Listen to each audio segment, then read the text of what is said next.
Hello, duelists, and welcome back to the news. I am Hexlex, and this is This Week in Master Duel, where we cover all of the most recent happenings here in Master Duel. Today we're going to be talking, of course, we're going to be starting in-game first, talking about the new Duel Pass, as well as the new events that will be beginning this week. After that, we're going to go ahead and start looking over at Master Duel meta. We're going to see the impact that Purrely has had on the metagame. We'll take a look at its deck breakdown, as well as some of the tournament results from this week, to see just how far the cute, cuddly critters of some sort are doing here in the meta. So, like I said, we're going to begin here in game. If we go over here to notifications, we can see that we have the new Duel Pass that came out today. It's one of the reasons that I wanted to put this video out today. Normally I do this week in Master Duel on Thursdays, but it's coming out on a Wednesday this week. It also happened to coincide a little bit better with my stream schedule. By the way, for those of you who were not aware, I did actually begin regularly streaming on Twitch this week. So this past weekend I had my weekend-long streamathon where I streamed on Friday, Saturday, and Sunday, and moving forward I'm going to be streaming 2 to 3 times a week over on Twitch. I might try out some YouTube streams as well at some point in the future, but I'm going to be sticking to Twitch for the time being. So if you go ahead and check out the link in the description below, you'll find a link over to the Twitch there where you can give me a follow if you would like to stay up to date on when my streams go live. I also have my stream schedule posted on my Twitter, linked in the description as well. So anyway, let's go ahead and go back over here to the news. So the Duel Pass, it's coming with a new mate, which for one, finally, right? Like, I don't know about anybody else, but I've been really wanting some new mates in Master Duel. I don't think I've even had any at all since the Sprite Blue, which don't get me wrong, Sprite Blue is an excellent mate, but kind of looking for a new little buddy to join me, and we have one here in the form of Cross Sheep. I'm very excited to get this one, actually. So the Gold Duel Pass, which costs 700 gems, will come with the Cross Sheep. It'll also come with an Odd Eyes Arc Pendulum Dragon background, which I could swear we already had this one. Like, this kind of surprised me because, like, wait, isn't that already a thing? But I guess not. Okay. Also get an Ancient Fairy Dragon icon. Not bad. I actually like her art quite a bit. And that's going to go ahead and do it. Of course, that is on top of the gems and craft points that you will be getting from the Duel Pass. I've bought it here. Haven't dueled just yet, but if you go ahead and take a look, as always, as ever, you get various gems and craft points along the way. So, as always, the Gold Duel Pass looks to be extremely good value. Highly recommend picking it up. If we head over here to the Duel menu, we can see the other bit of in-client news that I wanted to cover. It's going to be the 2 festivals. That's right, September is going to be one of those 2 festival sort of months, I suppose. First one coming up is the Monster Type Festival, King of the Island. This is going to be plants, or not plants, actually. That's very important, not plants. It's going to be insects, reptiles, beast, wing beast, and beast warriors. However, there are quite a few cards that are banned, and most notably the Tri-Brigade cards. We have Revolt and Nerval banned, as well as even Karos 1 on top of that. I know Apex Avian is banned. There's a lot of Blackwing cards that are banned. It seems that Konami is really looking to emphasize the reptile and was the other one, insect type in this particular event, which I mentioned this on stream a couple of times, and I want to talk about this here for a second too. I actually saw a post on r/MasterDuel, the subreddit, where someone was they had like a conspiracy theory post, right, where they were saying this event was supposed to be just reptiles and insects, but Konami realized, oops, that's not enough monsters to do an event, so they added the tri-types and then nerfed them heavily, which, if you look at the ban list, like, there are pretty much none of the reptile and insect monsters actually hit. It's a lot of just beast, beast warrior, and winged beast, which, of course, of the 5 types, those 3 are the best, so it makes sense. But as far as what I'm going to be playing, I have a bit of a Tri-Brigade Leerlisk list that I have cooked up here. I think that Leerlisk overall is going to be one of the stronger archetypes going into the event because they are one of the ones that was hit the least. They had Bird Call go to 1, and I believe no other hits, aside from Apex Avian being banned, which makes Simorgh, or not Simorgh, Simorgh, the Link 3, generally a little bit less worth it.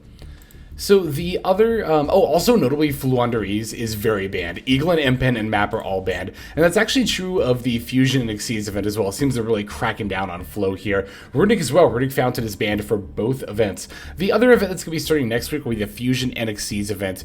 Notably here of stuff that is banned, Purrely Noir, which is a little bit surprising because normally it seems that Konami really likes to push the most recent selection packs with the events. But I think that the feedback from, what was it, the was it the Dark and Light event or the Fairy and Fiend event where Lab was just OP because, you know, they had Big Welcome that just came out, and I think it was the Fairy Fiend event where it was pretty clearly the best deck. So seems they listened. They also definitely seem to have listened, because if you look at the ban list for Fusion Xyz, they actually banned both Welcome Lab and Big Welcome Lab. So I think that is actually a direct response to player feedback there, which is nice. It's cool to see. So I'm definitely more excited for this one than the monster type one, to be totally honest. And then with monster type, I did not address the Earth Insect in the room. That's right, Max C is actually going to be at 3 for this event, which is funny because the other like monster hand trap that's in these types, DD Crow, they actually limited. So it seems they are just pretty staunch about keeping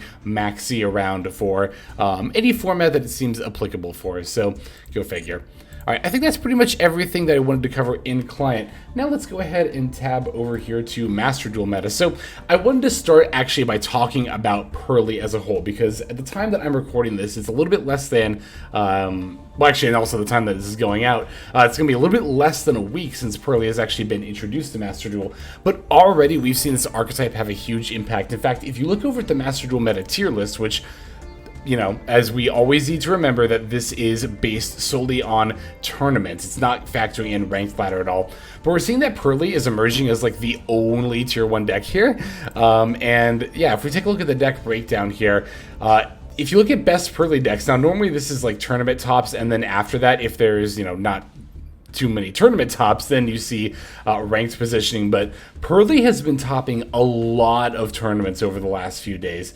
This is what, 1, 2, 3, 4, 5, 6, 7, 8, 9, 10, 11, 12, 13 results right here that are all tournament topping lists. So it seems that Purrely is actually shaping up to potentially be the best deck of this meta. Now, some of this could be new deck syndrome, right? Where, you know, of course, this deck just came out, so a lot of people are flocking to it.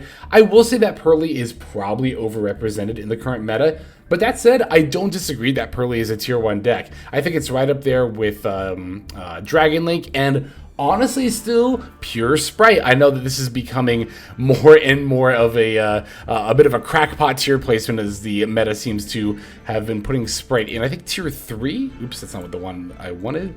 Yeah, Sprite is in tier 3 pretty firmly. I think that's where a lot of people like put it, is like tier 2, tier 3. I still maintain Pure Sprite as tier 1, but I could just be kind of sipping for the deck at this point a little bit. So here's the deck breakdown for those who are curious. Of course, you can also just go over to Master Duel Meta and check this page out yourself. But I also wanted to talk about some of the tournament results specifically. Oh, there is actually one thing that I forgot about that I want to cover before the tournament results. And I believe that's going to be the next tab here. No, it's going to be this one right here. Yeah, so the official in-game card usage and win rate statistics have been updated in Master Duel. Now, to be fair, this update came the same day Purrely's came out, so these figures are definitely going to continue to evolve and change. But I think it's always interesting to stop and, you know, shout these out and point them out. So I wanted to talk about the top cards by usage rate, and then, of course, there's also the top decks by win rate, but I always have to throw in this caveat when we look at the top decks by win rate that this information is actually just incomplete. At least it was last time I checked, but maybe they finally added Sword Soul? No, Sword Soul's not among here. So there are some very popular decks and archetypes that we just, for whatever reason, Konami just does not give us the win rate for. Same goes for usage rate with certain cards for some reason. So if you look at the top decks by win rate, right, you know, it might seem like, oh, there's some really shocking picks here, like Adagnister and Evil Eye and all that stuff. Although, to be fair, these do have their own reasons for having such high win rate, 53% or above. And you might be surprised to see that Sword Soul isn't here, but honestly, Sword Soul is just not given statistics at all, at least not, you know, the last few times anyway. So we don't know what Sword Soul's win rate is. It is a little bit frustrating to me that that data is so incomplete when it really is just Konami kind of handpicking what they do and don't give us, but, you know, so it goes. If it were up to me, we would just see the usage, win, and cards per deck for literally every single card in the game. And we'd be able to access that from, like, the deck editor and not have to watch it in a replay. But that's in a perfect world. Maybe someday. Anyway, top cards by usage rate, Max C, 92.4%, was 93.8%. It went down and not up? I don't think this means anything. I'm going to be totally honest with you. This doesn't really mean anything. These fluctuations, especially when you're as high as like in the upper 80s or 90 percentile, if the fluctuation isn't like more than, you know, 2 or 3%, then I really don't think it's that significant. To be fair, we are seeing Max C, since we started getting usage rates in the game, climb up overall from, I think it was at like the mid 80s, and now it's in like the lower 90s. So I do think that the access to this information has kind of made at least some amount of the player base go, oh, I should be playing Max C. But overall, you know, the fact that it went down by such a little amount, I don't think it really means anything. Same is true for Ash Blossom. I mean, Ash Blossom is even less significant, 0.3%. I don't believe that actually means really much of anything, to be totally honest. All right, in the 60 percentile, we have Called by the Grave shooting up to 67.8% from 59.9. That is an increase of almost 10%. It's almost 9%, actually. I think it's 8.9%. But don't quote me on that. I'm not good at math at all. Anyway, so the call by going up makes a lot of sense. It might seem really weird because it's like, well, call by is what the Max C counter, but like Max C's always been here. So why is it suddenly going up by so much? This is because of Tearlament kind of unofficially leaving the meta, although again I do think they are still a good deck. Much less people are playing Tearlament, and Tearlament was a deck that didn't really ever play call by, didn't really have room for it. Also definitely does not like to call by other Tearlament names, as it definitely hurts itself as well. So with less people overall playing Tearlament, a deck that does not play call by, the usage rate of call by will then in turn go up. I think it's pretty much as simple as that. Imperm going up to 62.3% from 60%, 2.3% increase. I don't know. That's not like super duper significant, but I think it's just, you know, the fact that Imperm is like, and monster effect negation in general is just getting better and better in this current metagame. So Castria Fenrir is down, way down actually. Was at 64.5%, is now at a 54% play rate.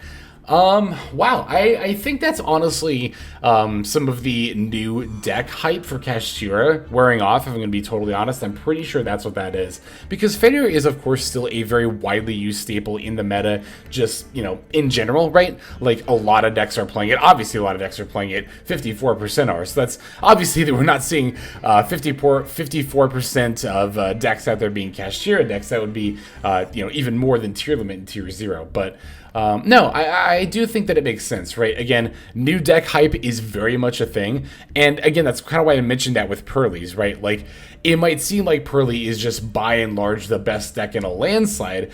And while I do think it is a tier 1 deck, I don't think it's the best deck by a landslide. It's probably the best deck, to be honest, but not by as much as the current usage rates are showing us because, again, new deck hype. Everyone's all over it. So Crossout Designator is way up, 53.1% from 44.5%. I believe it is going to be because of a certain rock-type monster we're going to be seeing pretty shortly here in this usage rate list.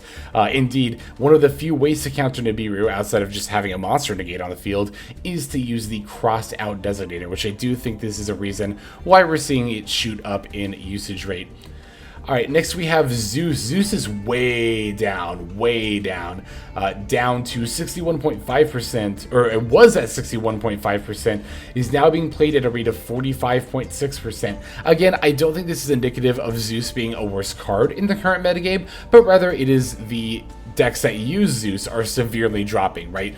Lots fewer people are playing Tearlaments, that's for sure. And Sprite was another big user of Zeus. A lot fewer people are playing Sprite, or at least Sprite lists that actually use the Zeus now. Like Pure, I think Runic Sprite sometimes. I actually don't know how often Runic Sprite plays Zeus. I should know that off the top of my head, but in any case, Tearlament and Pure Sprite are going to be the biggest offenders. So, yeah, almost 20%. That's quite a lot. But again, in this particular case, it's not because Zeus is worse. It's because there are fewer decks that played Zeus that are now part of the metagame. I think that's largely going to be true of White Baron. I'm just going to skip over Nib for a second here. White Baron de Fleur is down to 39.8% from 55.5%. Although I didn't play it in Tearlaments, there were a significant number of Tearlament decks that did use it. I'm actually a little bit surprised by this, though, to be fair, because I expected it to go down, just not by this much. I'm wondering if there's another deck that I'm forgetting that used Baron that isn't really in the meta as much anymore. Dragon Link, of course, is still very much a force and does often use the Baron de Fleur. But Nibiru, the Primal Being, we're seeing in this category for the first time, and we're seeing it at an astounding 42.1%. This is, of course, not a newly introduced card to the game either. It's just now being used. This is yet again an indication of Tearlament leaving the meta. Nibiru was a classically horrible card to use against Tearlament, which is why, you know, as long as Tearlament has been Tier 1, which has been from their debut God, what, like 5 months ago now, up until pretty much this point. It's not really been good to play Nibiru as a result. Of course, it didn't help that Sprite was the second best deck. It would often summon Gigantic soon enough to not get hit by the Nib. Of course, summoning the Gigantic Sprite and activating the effect will lock your opponent out of summoning anything other than level 2. It's very good against the Nib, Abystials, etc. So, in that regard, it makes sense why we're seeing Nib see so much more play. Not only are the two biggest decks that it was bad against, much less played now, but a lot of the decks that are very much being played are also susceptible to Nibiru, like namely Dragon Link. However, Purrely can dodge Nib pretty well, so it'll be interesting to see exactly how good Nib is moving forward. The other end of that, though, is that Purrely is also one of the biggest users of Nibiru. It's one of the few decks where I think it's actually right to play 2, maybe even sometimes 3 Nibiru, although 3 Nibiru I think would be more of a tournament thing than a ladder thing, but... let's see, Underworld Goddess of the Closed World going up by 2%. I don't think that's very significant. Same for IP Masquerena going up. Actually, IP Masquerena went up by like 6%. It's actually kind of interesting, especially given that Sprite is, like, in theory, seeing less play. Although, to be fair, it's not like Sprite's the only deck that plays IP. This might just be more like general decks that are using IP coming back into the meta, as yet again, Tearlament, one of the biggest representatives of the meta, is no longer in it and would very often not play IP. So, all right, here at 25%, I'll just go through this one real quick. Gamma is new at 27.7%. That's actually pretty interesting, huh? We're just now seeing Gamma see that much play.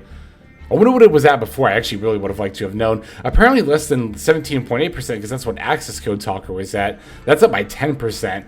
That's got to be, Dragon Link, Math Mech, just decks in general that like to play it. I think that's the case for Underworld Goddess seeing more play, IP seeing more play, Nightmare Unicorn is seeing more play. Cypher Driver, of course, is always going to accompany the Gamma. They would never not be at the same percent. Dark seeing much less play. I think that's due to Tearlament, although Dark is still a generally good card.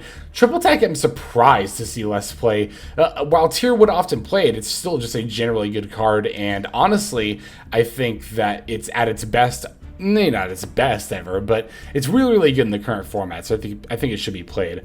Bestial, Magnum Hut, Druiswarm, and Elf all going down makes sense. Again, loss of Tearlament. Valor, I think, is extremely good in this meta. It makes sense why we're seeing it. Also, Dragon Link uses it a lot. The same can be said of Chaos Angel. So, wanted to cover that, the usage and win rate statistics. I think that's always fascinating. So, all right, from here, let's go ahead and take a look at some tournament lists. We'll start with the DK Meta Weekly. This was a 104-person tournament. This happened like literally the same day Purrely's came out. So not surprising to see Purrely's get a lot of representation here. But of course, Purrely's also a great deck, so also not surprising to see it in that regard. Looks like it was actually Valence that ended up winning the tournament, though. And they didn't even play the Fossil Dino or Secret Village. Wow, look at that. That's pretty rad. So... congrats there. Mav getting second with Math Mech. I hate to say I told you so, but all right, who am I kidding? I'm not. That's literally my favorite sentence in the world. I told you so. I knew Math Mech was going to be a really good deck in this format. So nice to see it doing well. Atria Runic also forecasted to be pretty good, with the Shizu Shuffler seeing much less play, taking both a 3rd and 4th place slots. Thunder Dragon, just overall generally pretty good deck. Especially, this is one of those decks where like people who know how to pilot this well are generally favored in tournaments, or I guess decks in general, right? And Thunder Dragon's an example of that, where Thunder Dragon pilots who are really good will see a lot of success in tournaments where they might not see as much representation on ladders. So cool stuff there. Here's another Pendulum deck in Damien. I think that's kind of true of Pendulum decks as well as a whole. What I just said about Thunder Dragon. It's interesting that we saw so many Purrely decks, and okay, here's finally one in top 8. Lemon. I've seen Lemon's name quite a bit. Lemon's a pretty good player. Top 16, we're seeing Dragon Link. Here's another Purrely. Here's the rest of the Purrely's. Mikanko managed to sneak into top 16 there. Despia managed to sneaking in as well. This Purrely deck is using the Crystal Beast engine. Definitely not too shabby there. Rika Sun Avalon that snuck in. Some more Dragon Link. Interesting too. So I think this is actually pretty just interesting overall that the most represented decks, Purrely and Dragon Link, also forecasted to be the best decks in the meta, are actually losing out to a lot of these more specialized decks where it seems like, it's favored by pilots who know the deck really well. So That tends to happen in tournaments, so you'll see that. So interesting. All right, let's go take a look at the China Master Duel Taiba. I hope I'm saying that right. I'm probably not. Weekly number 58. This had 125 players, even more than the Meta Weekly, and has Purrely Lab being tied for representatives most decks, with Dragon Link and Sprite following it, and then. Oh, R7, rank 7 going second. I was like, what is R7 GS? So it looks like Purrely is actually going to be winning this tournament here, with Sprite following up in second place, playing the Hero Kid package. Interesting. Okay. Another Purrely deck, this one using some Dark Worlds. Taking third, fourth was taken by one of the Labyrinth decks. Got another Purrely deck in top 8. This one's using the Crystal Beast package. Interesting. Endymion with the Spellbook package, also with Jowgen, has a very fun target summon off of Judgment here in top 8. We have Dragon Link here, followed by another pure Sprite list, and yeah, that's the top 8 there. Interesting that we only see the top 8 for this result, although we have more players here than the other one, but whatever. All right. Couple more tournaments here. Master Cup number 10. This one had 65 players. As we can see, Purrely and Sword Soul are going to be the most represented decks here, but it was actually Nichirio Runic that ended up taking first, with Dragon Link coming in second. Looks like Lab got third. We have the Sword Soul deck in fourth. Purrely in top 8. We have a Pendulum deck here. Just overall Pendulum Magician looks like. A couple of them actually here in top 8, and then one of the other Sword Soul decks, which is actually meeting 3 Retaliating Sea, which is definitely not bad against Purrely's. And overall, it also hits Runic, hits the Sprite starter. Just might not be a bad card overall in this meta. So, cool stuff there. Last tournament results we're going to take a look at here are the, I'm assuming this is like a specific streamer or somebody I'm not familiar with. Sorry if I'm not familiar with you, and I should be, but here is a Challenger Cup. Looks like it was a 64 player cap. Looks like they are a streamer there.